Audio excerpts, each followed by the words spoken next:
I've got my 18 provisional stitches cast on to my needle, and it's time to do the next step, which is to shove the first 3 of them off the needle and work across 12 of them with your main yarn.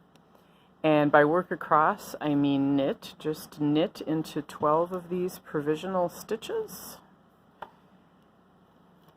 And when you think you have 12 of them knit, it's a good idea to count to be sure before you go ahead and push the remaining 3 provisional stitches off the needle, because if you push those stitches off before you have 12 in the main yarn, you'll just have to start over again. So 2, 4, 6, 8, 10, 12.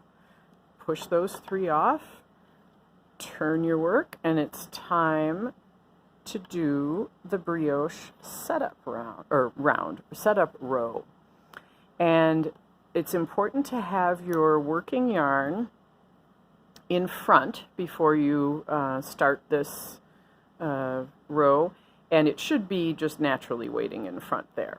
But it should be in front before you slip this first stitch as if to purl. So just insert your needle into the stitch like you were going to purl it, but then transfer it from your left hand needle to your right hand needle, and then with your working yarn go over the top of your right hand needle and knit the next stitch, just a regular old knit.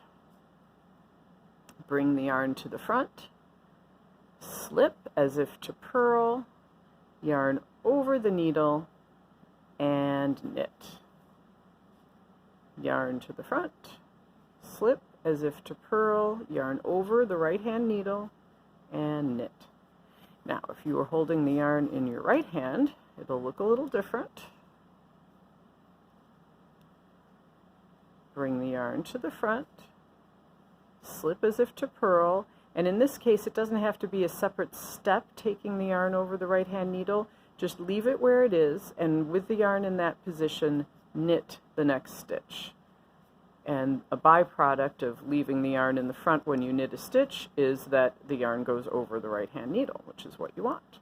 Yarn to the front, slip as if to purl, leave the yarn where it is, and knit. One more time. Yarn to the front, slip as if to purl, leave the yarn where it is, and knit.